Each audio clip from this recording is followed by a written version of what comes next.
இஸ்லாமியர்கள் வருவாங்க, ஜமாத்துலேருந்து வந்து எங்கள் ஸ்கூலுக்கு ஹெல்ப் பண்ணணுன்னு வருவாங்க, அவங்களுக்கும் போய் செய்வோம். இந்துக்கள் வருவாங்க, எங்களுக்கு இந்த காரியம் செஞ்சு கொடுக்கணும், அவங்களுக்கே செய்வோம்.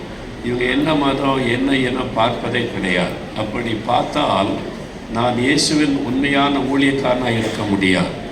இயேசு கற்றுக் கொடுத்தது எல்லாரிடத்தில் அன்பாருங்க, யார் மேலேயும் கசப்ப விருப்பம் கொள்ளாதுங்க. சரி, நம்மளை பகைச்சா என்ன பண்ணுறது? பகைக்கிறவங்க இருப்பாங்க, எல்லாரையும் நேசிக்க மாட்டாங்க.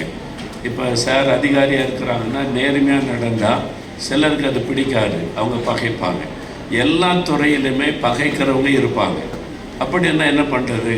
நம்மளை பகைக்கிறாங்களே அப்படின்னா அருகு இயேசு சொல்லி இருக்கிறார், சத்துருக்களை சிநேகியுங்கள், உன்னை பகைக்கிறவங்களுக்கு கூட நீ நேசிக்கணும் அப்படின்னு சொல்கிறார். அதனால் உடனே பழி வாங்குகிற சுபாவம் இருக்கக்கூடாது. நீங்கள் நிறைய கொலைகள் இது மாதிரி மரணங்கள் சம்பவிக்க காரணம் பழி வாங்குகிற சுபாவம். இதெல்லாம் மாறணும். சின்ன வயசில் நீங்கள் யாரையும் பழி வாங்குகிற சிந்தை இருக்கக்கூடாது. தீமை செய்தால் கூட அவங்களுக்கு நன்மை செய்யணும், அந்த இருதயம் இருக்கணும்.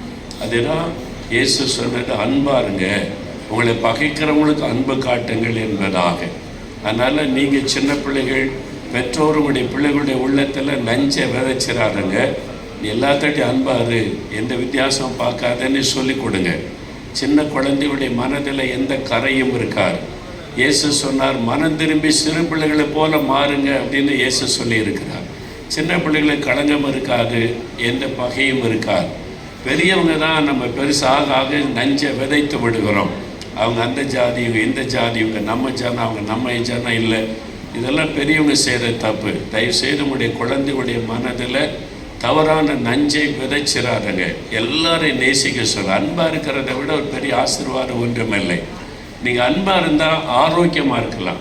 எல்லாரையும் நீங்கள் நேசிச்சிங்கன்னா நல்ல ஆரோக்கியமாக ஹெல்த்தியாக இருக்கலாம், நல்ல ஒரு சமுதாயத்தை உண்டாக்கலாம். எல்லாத்துக்கிட்ட அன்பாக இருந்தால் சமுதாயமும் ஒரு நல்லா இருக்கும். நம்ம இருக்கிற சமுதாயம் நல்லா இருந்தால் தான் நம்ம நல்லா இருக்க முடியும். ஒரே சண்டையும் பகையும் ரத்த சிந்ததல் இருந்தால் எப்படி ஒரு நிம்மதியாக வாழ முடியும் பாருங்கள். அதனால் எப்போவுமே அன்பு என்கிறதை உள்ளத்தில் ஆழமாக பதித்து கொள்ளணும். அந்த அன்பில் முதலாவது இறைவனிடத்தில் அன்பு கோரணும். நம்மை சிருஷ்டித்த தேவனிடத்தில் அன்பாக இருந்தால் தான் மனுஷர்களை நேசிக்க முடியும். ஆண்டவரிடத்தில் அன்பாக இருக்கணும், மனுஷரிடத்தில் அன்பாக இருக்கணும். ஆண்டவரிடத்தில் தான் அன்பாக இருப்பேன், மனுஷங்க முக்கியம் இல்லைன்னு சொன்னால் தவறு. ஆண்டவர் சொன்னார், தேவனிடத்தில் அன்பு கூறுங்க, மனுஷரிடத்தில் அன்பு கூறுங்க. ஒரு பார்க்கிற மனுஷரிடத்தில் அன்பு கூறாதவன் காணாத தேவனிடத்தில் எப்படி அன்பு கூறுவான் என்று இயேசு சொல்லுகிறார். அதனால் முதல்ல பார்க்கிற மனுஷரிடத்தில் அன்பு கூறுங்கள்.